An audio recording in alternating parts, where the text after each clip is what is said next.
नमस्कार मित्रों। हिंदी सेवा समिति के पटल पर बेटी समीक्षा जादौन, जो देश की चर्चित कवयित्री है, उसके आग्रह से मैं आज लाइव आ रहा हूँ। सबसे पहले आपको राष्ट्र पुरुष, हिंदू हृदय सम्राट महाराणा प्रताप की जयंती की ढेर सारी शुभकामनाएं। मित्रों,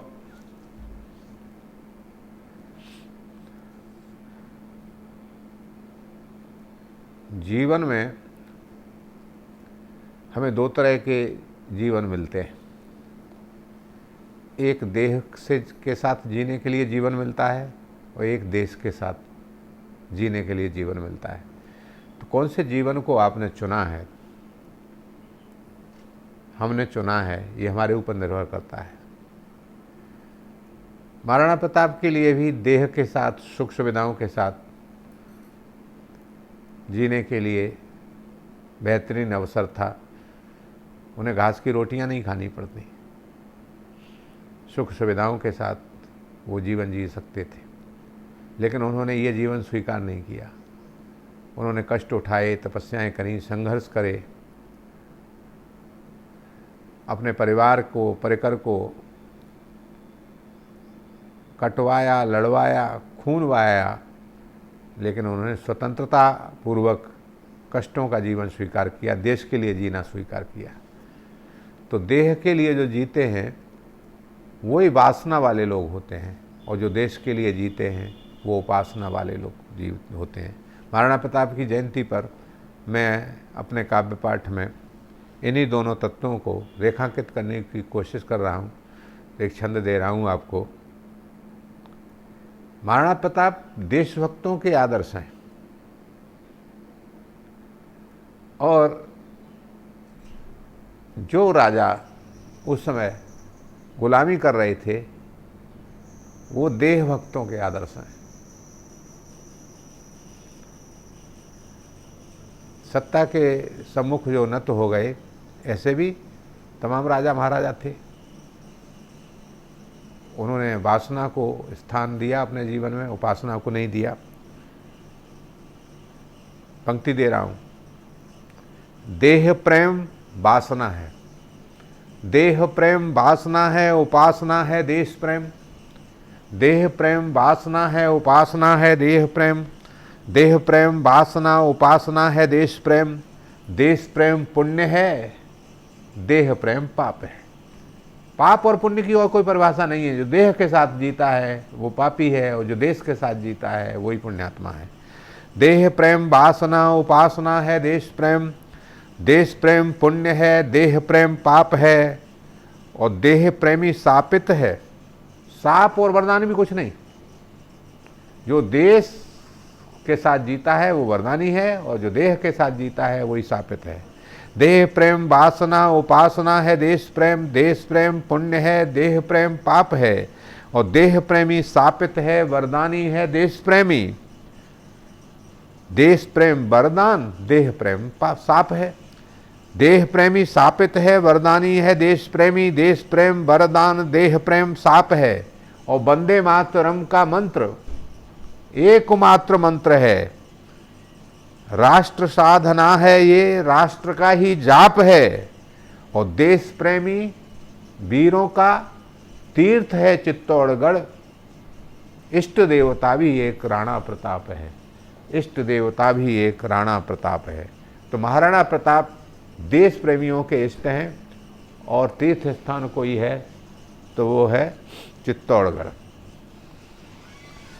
तो हमने तो चित्तौड़गढ़ की तरफ यात्रा जब शुरू की तो वहाँ कण कण में धरती के वीरों के रक्त की सुगंध आ रही, और वहाँ की हवाओं में, वहाँ के क्षण बिताए हुए क्षण क्षण में वहाँ की वीरांगनाओं की सुगंध आ रही थी। हमारी संस्कृति बलिदान की संस्कृति है। हमारे ऊपर ये आरोप लगाया जाता है कि हम तो आक्रांता हैं, दूसरी संस्कृतियों के प्रति सहिष्णु नहीं है, तो भैया हमने तो जड़ प्रकृति के पदार्थ हैं उनको भी अपनाया है, उनको आदर दिया है। गंगा हमारे लिए नदी नहीं है, माता है। गऊ हमारे लिए पशु नहीं है, माता है। तो राणा प्रताप को समर्पित ये दूसरा छंद उस संस्कृति के समर्थन में तर्क देते हुए प्रस्तुत कर रहा हूँ। हमारी संस्कृति है कैसी, जिसने महाराणा प्रताप राष्ट्र के आराधक के रूप में उत्पन्न किए, आक्रांता के रूप में नहीं। छंद दे रहा हूं।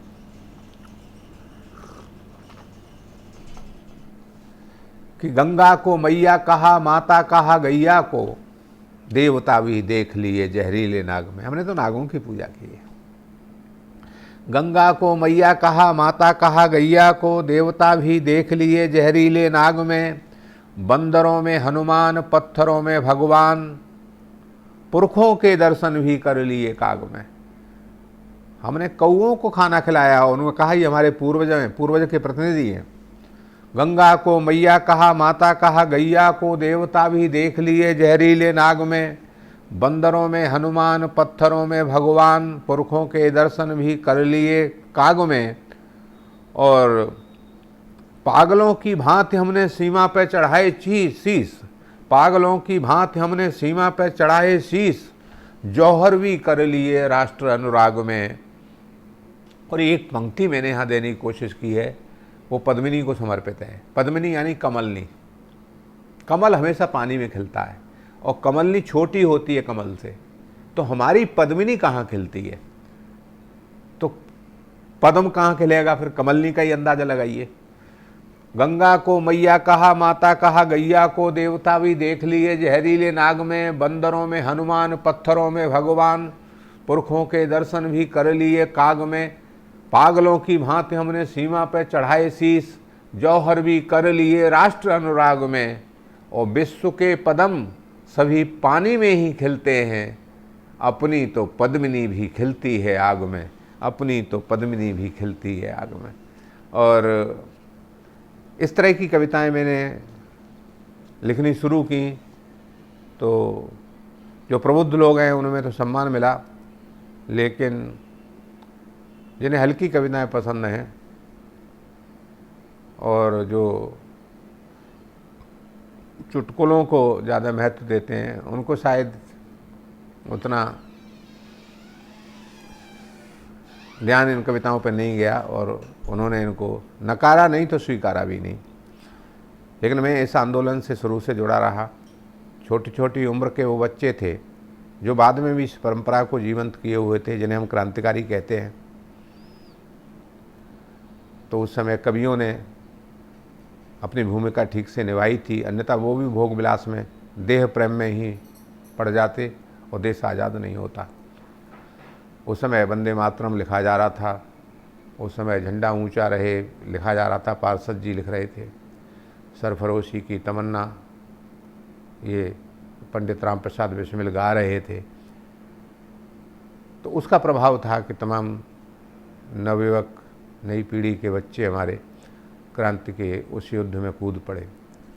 तो क्या लिखा जा रहा था उस समय, और अगर वो नहीं लिखा जाता तो क्या होता। भगत सिंह की माँ ने कहा बेटा शादी कर लो, तो उन्होंने कहा तुम्हारे लिए आज़ादी की दुल्हन लाएंगे हम। ये भाव कहाँ से जागृत हुआ? उन कविताओं से, उन साहित्य से, उस साहित्य से ही तो जागृत हुआ। चार पंक्तियाँ मुझे स्मरण आती हैं कि नारी नैन नक्शों पर यदि बंकिम बाबू लिखते गीत, तो वंदे मातरम राष्ट्रगान नहीं मिलता। और नायिका के नैनों में डूब जाते बिस्मिल, तो सरफरोशी वाला बलिदान नहीं मिलता। और ब्याह करके विलासी यदि हो जाते भगत सिंह, तो शौर्य के सूर्य को विहान नहीं मिलता। और नारी बाहु बंधनों में बंध जाते आज़ाद, तो आज हमें आज़ाद हिंदुस्तान नहीं मिलता, तो आज हमें आज़ाद हिंदुस्तान नहीं मिलता। तो ये सारे क्रांतिकारी इसलिए क्रांति युद्ध में सम्मिलित हो पाए कि उस समय अच्छी अच्छी कविताएं लिखी जा रही थी। इसी तरह का लेखन आज भी हो तो हमारी पीढ़ी जो है पथभ्रष्ट होने से बच सकती है। और इसी श्रृंखला में मैंने अपने को और अपने अनुजों को कुछ कहने की कोशिश की कि हम लोग फिल्मी तारिकाओं को कई बार अपना आदर्श मान करके उन पर कविताएं लिखते हैं और उस समय तालियां और लिफाफे तो मिल सकते हैं, लेकिन हमारा जो कवि कर्म है वो दूषित हो जाता है। फिल्मी तारिकाएं यदि बनी काव्य नायिकाएं तो राणा और शिवा की कहानी कौन लिखेगा। फिल्मी तारिकाएं यदि बनी काव्य नायिकाएं तो राणा और शिवा की कहानी कौन लिखेगा। राणा और शिवा की कहानी कौन लिखेगा। और कविता के पन्नों से यदि पन्नाधाय लुप्त हुई तो कुर्बानी चंदन की पुरानी कौन लिखेगा। कुर्बानी चंदन की पुरानी कौन लिखेगा। और हल्दी वाली घाटी की कथा को कहेगा कौन। चेतक की चाल लासानी कौन लिखेगा। और शीला की जवानी में ही शब्द सारे चुक गए तो जौहर में जलती जवानी कौन लिखेगा। जौहर में जलती जवानी कौन लिखेगा।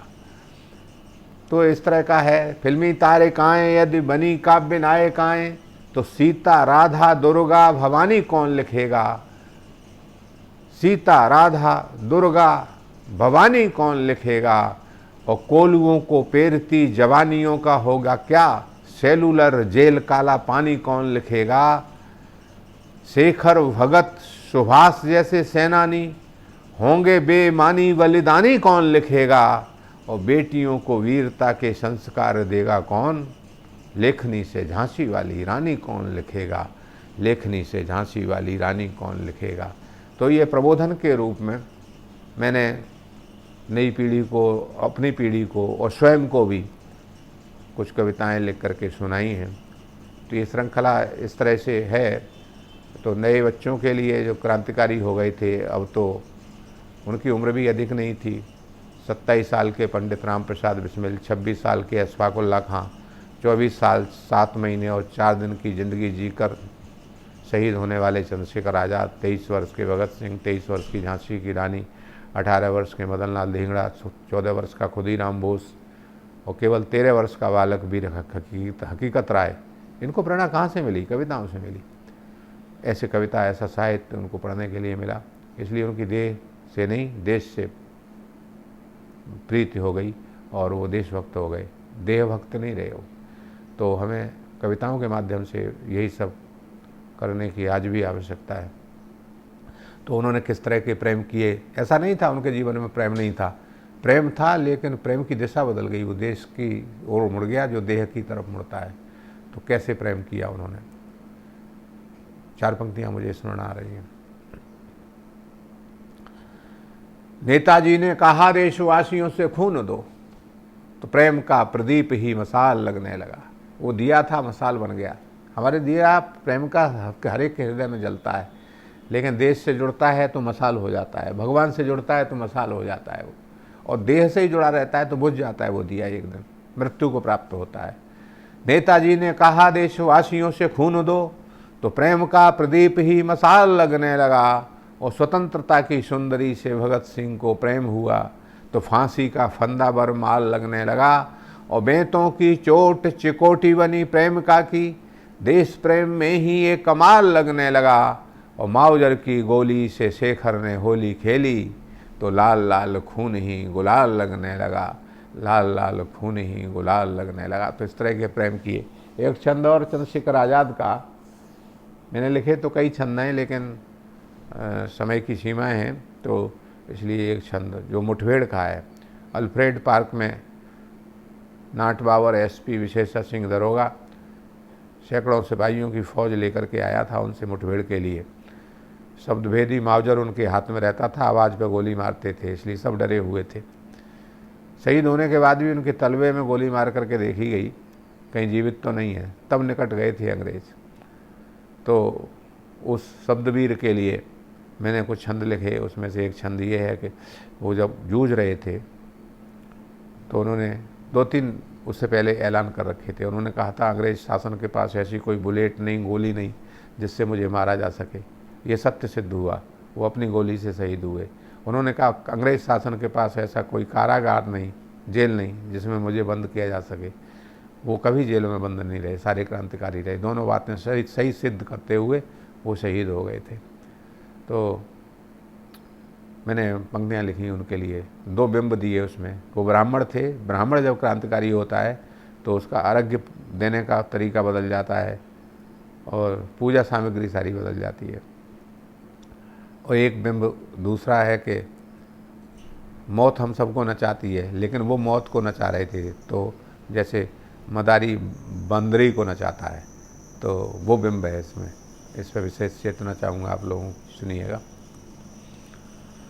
कि सैकड़ों सिपाहियों ने घेर लिया शेर को, सैकड़ों सिपाहियों ने घेर लिया शेर को, तो भेड़ियों की भीड़ पर एक सिंह भारी था, और शब्द भेदी माउजर था शेखर के हाथों में, शत्रुओं का काल अर्जुन का अवतारी था। प्राणों के पुष्प थे, रक्त का अर्घ्य था, शेखर राष्ट्र देव का पुजारी तेजधारी था। और मरकटी सी मृत्यु नृत्य करती थी डर कर, मृत्यु का मदारी चंद्रशेखर तिवारी था। मृत्यु का मदारी चंद्रशेखर तिवारी था। चंद्रशेखर तिवारी मृत्यु को नचा रहा था। तो इस तरह के छंद भी लिखे मैंने। 2 छंद भगत सिंह के लिए। भगत सिंह व्यवहार से संदेश देते थे अपने जीवन में से। उस समय छुआछूत चरम पे था। तो मरते समय जेल में जब वो बंद थे लाहौर की, फांसी की सज़ा मुकर्रर हो गई थी, तो उस समय उन्होंने अंतिम इच्छा के समय ये संदेश देने की कोशिश की। एक जमादारनी सफाई के लिए वहाँ जाती थी, उसको उन्होंने एक संबोधन दिया, बेवे। मुस्लिम जेलर था, बेवे का अर्थ नहीं समझता था। उसने कहा कोई कोड वर्ड तो नहीं है, बाहर भेज रहा वो जेल तोड़ के निकल जाए, इसलिए वो अर्थ पूछता है बेवे का। 1931 की घटना है, जब अछूतों के छूने से लोग गंगा जल के छींटे लेते थे। तब वो 23 वर्ष का नौजवान किस मानसिकता के साथ जी रहा था, इससे छंद से पता चलता है। तो उत्तर देते हैं वो, और जेलर प्रश्न पूछता है, सुनिएगा। कि जमादार नी को तुम बेवे क्यों कहते हो, जेलर ने तीखा प्रश्न किया सरदार से। जमादार नी को तुम बेवे क्यों कहते हो, जेलर ने तीखा प्रश्न किया सरदार से। भावुक हृदय से तब बोले यूं भगत सिंह, उबरूंगा नहीं इस माँ के उपकार से। मेरी माँ ने मलमूत्र मेरा नित्य स्वच्छ किया, उसने भी यही काम किया है दुलार से। और सदा निज जननी को बेवे में पुकारता हूँ, इसीलिए इसे बेवे कहता हूँ प्यार से। तो उन्होंने कहा कि ये तो मेरी माँ है, मेरी माँ ने मलमूत्र मेरा साफ़ किया, तो इसको भी बेवे कहता हूँ, क्योंकि उसे मैं बेवे कहता हूँ। और ये भूमिका का छंद था। असली छंद आपको सुनाता हूँ। 23 मार्च 1931 को जब उन्हें फांसी दी जानी थी, तो उनसे पूछा गया अंतिम इच्छा बताओ। तो उन्होंने कहा जमादारनी बेवे के हाथ की बनी हुई 2 रोटियाँ खिलवा दो। जमादारनी को पता चला, रोने लगी। सरदार बेटे तू रोटी खाएगा नरक को चला जाएगा, मैं रोटी नहीं खिलाऊंगी। भगत सिंह ने कहा माँ तेरी रोटी खा के अगर नरक में भी चला गया तो स्वर्ग की अनुभूति होगी, और अगर रोटी बिना मैं स्वर्ग में भी चला गया तो वो स्वर्ग भी मेरे लिए नरक हो जाएगा। तो उन रोटियों को समर्पित एक छंद है। कैसी थी वो रोटियाँ? जहाँ प्रेम और ममता होती है वहाँ शुद्धता आ जाती है, छुआछूत नष्ट हो जाता है। जमादारनी के शुद्ध हाथों से पकी हुई, छुआछूत वादी जहर मार गई रोटियाँ। जमादारनी के शुद्ध हाथों से पकी हुई, छुआछूत वादी जहर मार गई रोटियाँ। और बेवे ने पुत्र को परोसी जब प्यार से, तो जातियों की सीमा से भी पार गई रोटियाँ। भगत सिंह ने खाई खूब खुश होके झूम झूम, भगत सिंह ने खाई खूब खुश होके झूम झूम। भारती की आरती उतार गई रोटियाँ, और पुत्र को दुलार के समाज को सुधार के, फांसी चढ़ स्वर्ग को सिधार गई रोटियाँ। फांसी चढ़ स्वर्ग को सिधार गई रोटियाँ। केवल वो रोटियाँ साथ गईं जो उनकी माँ ने, बेवे ने बना करके उसको दी। तो सामाजिक संदेश भी भगत सिंह ने अपने जीवन से ले दिया मरते मरते। एक छंद बहुत लोकप्रिय हुआ है, वो है खुदीराम बोस का। खुदीराम बोस के माँ बाप मर गए। ऐसे बच्चे अक्सर बिगड़ जाते हैं, आवारा हो जाते हैं, लेकिन गुरु सही मिल जाए, दिशा निर्देश देने वाला सही मिल जाए, तो उनके जीवन में महान परिवर्तन हो जाता है। सचिंद्र नाथ बोस उनके गुरु बन गए। उन्होंने 2 काम किए, पिस्तौल चलाना सिखाया और गीता पढ़ा दी। गीता में है कि वासांश जीर्णा ने था विहाय नवान गृह्यात नरो प्राणी, ये शरीर तो वस्त्र की तरह बदल दिया जाता है, हमारा पुनर्जन्म होता है। तो ये बात उनके मन में आ गई, मैं मरूंगा ही नहीं। एक किंग्सफोर्ड नाम का एक अधिकारी था जो सारे अंग्रेज़ों को, जब मजिस्ट्रेट की कुर्सी बैठता था तो फांसी की सज़ा दे देता था। तो उसको मारने की योजना बनाई गई। बड़ा सिक्योरिटी, बड़ा पहरा, उसका कौन मारे। तो ये बच्चा था 14 वर्ष का। तो उसने कहा मेरी तलाशी नहीं होगी, मुझे पिस्तौल दो, मैं मारूंगा। तो अपने एक साथी प्रफुल्ल चाकी के साथ पेड़ पर चढ़ करके बैठ गए और गोली चलाई उस पर, लेकिन वो बच गया किसी तरह से। दूसरे दिन कोर्ट में पेश किया गया। मजिस्ट्रेट को अनुमान था कोई बड़ा वयस्क बलवान कोई युवा होगा, लेकिन छोटा सा बालक वहाँ सामने खड़ा हुआ था। उसे दया आ गई। उसने कहा कि तू माफ़ी मांग ले तो तुझे आजीवन कारावास दे दूंगा, फांसी नहीं दूंगा। अब उस बच्चे का उत्तर सुन। न्यायाधीश बोला जब माफ़ी मांगने के लिए, खुदीराम बोस तब बोले स्वाभिमान से।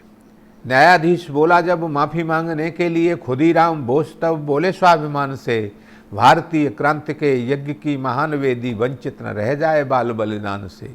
इसीलिए शीश का सुमन में चढ़ाऊंगा, डरता नहीं हूँ तेरे फांसी फरमान से। और जन्म में दोबारा लूँगा पहचान लेना कंठ, खुदीराम बोस का फांसी के निशान से। अरे मैं तो दोबारा आऊँगा पुनर्जन्म लेकर के, मैं मरूंगा ही नहीं। जिस बच्चे के कंठ पर फांसी का निशान हो, समझ लेना मैं आ गया और तुझे फिर मारूंगा, इस बार बच गया है। तो ऐसी ऐसी भावनाएं उन क्रांतिकारियों के जीवन में और मन में रहीं। वो अच्छे साहित्य, अच्छी कविताएं, अच्छा मार्गदर्शन, अच्छे संस्कार, अच्छा सत्संग उनको सबको मिला। तो आज फिर ऐसी ही भावना को जागृत करने की आवश्यकता है। और प्रिय समीक्षा की इच्छा है कि मैं सीता के छंद और पढ़ दूँ, अगर समय हो तो मैं वो पढ़ देता हूँ और उम्मीद है आपको पसंद आएंगे। अब मेरी धारा 2 तरह की है, एक तो ओज की है जिसमें मैंने देश प्रेम की कविताएं लिखी हैं, दूसरी है आध्यात्मिक जिसमें देव प्रेम की कविताएं, परमात्मा से प्रेम की कविताएं। तो उस श्रृंखला में भगवती सीता से जुड़े हुए कुछ प्रसंग हैं, वो मैं आपको सुनाता हूँ जब तक समय है, सीमित समय के अंदर जितना हो जाए उतना।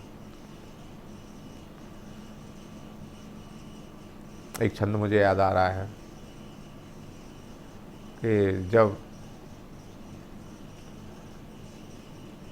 माँ कौशल्या ने भगवती सीता को देखा, इतनी सुंदर बहू, तो उनकी समझ में नहीं आ रहा था मुंह दिखाई क्या दे।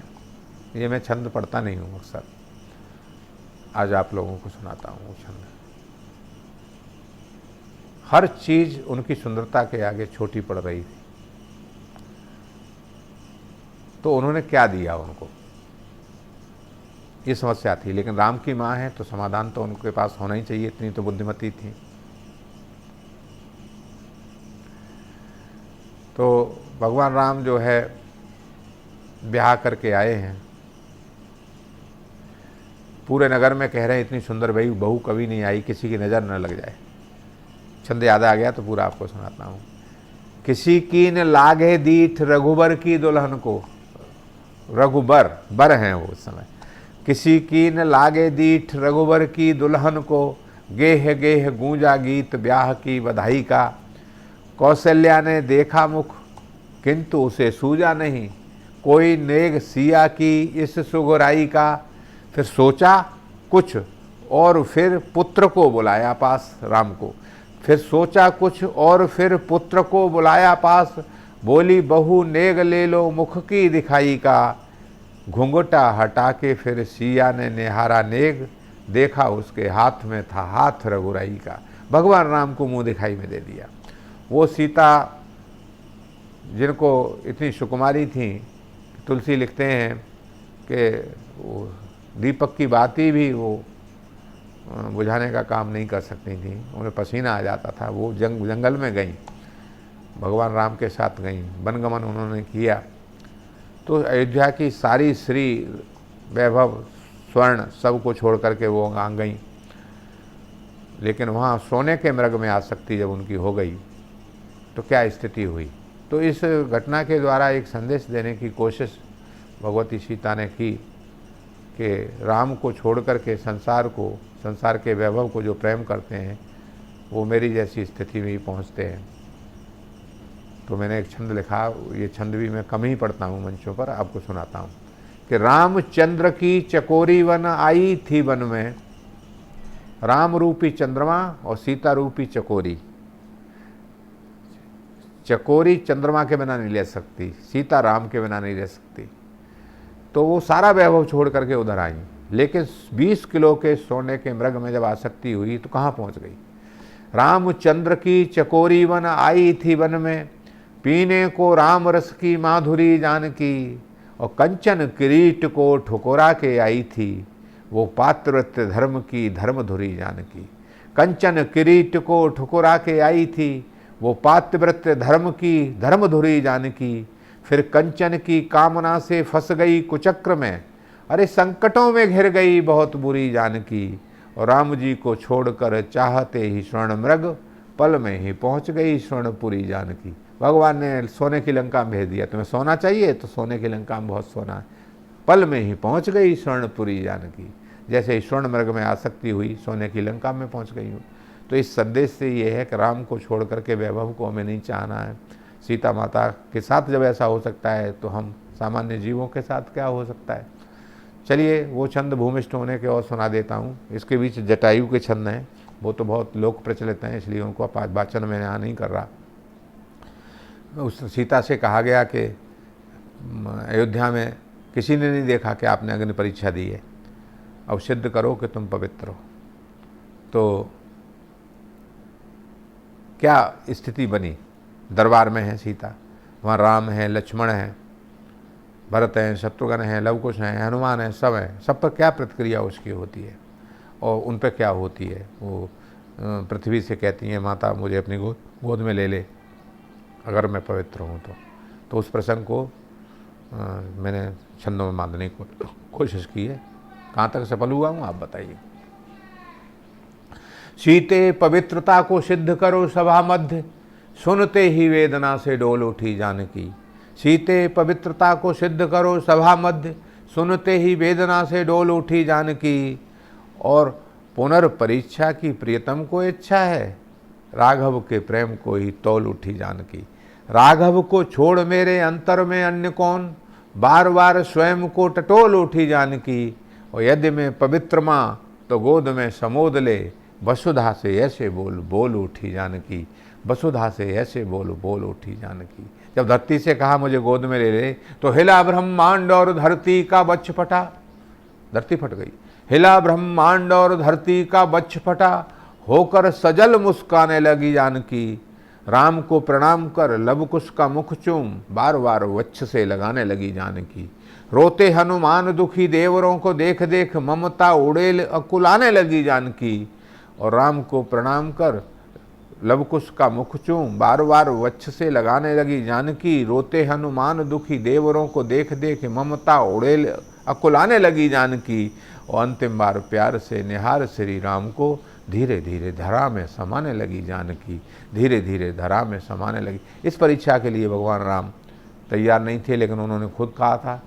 धरती समतल हो गई, सीता पृथ्वी में समा गई। अब क्या करें, सीता से कुछ कहने के हकदार नहीं, इसलिए धरती से कहा। सिया को समाता देख रोते हुए बोले राम, वसुधे वैदेही के प्राणों का वर दो। और दुनिया का दाता आज भीख मांगता है देव, जानकी के जीवन से झोली मेरी भर दो। दाता एक राम, भिखारी सारी दुनिया। लेकिन आज वो जो दाता है वही भिखारी हो गया। सिया को समाता देख रोते हुए बोले राम, वसुधे वैदेही के प्राणों का वर दो। और दुनिया का दाता आज भीख मांगता है देव, जानकी के जीवन से झोली मेरी भर दो। और मिथिला में कन्यादान आपने किया नहीं, माता आज लाडली का कन्यादान कर दो। आपकी दुहिता को दुख ही दिया है मैंने, देवी सुख देने का एक अवसर दो। लेकिन कुछ नहीं हुआ, सारी समतल हो गई धरती। अब राम को सोचा, राम स्वयं वनवासी जीवन जीते थे, जटाएं बांध करके रहते थे, मुकुट में छिपाए रहते थे जटाएं। अब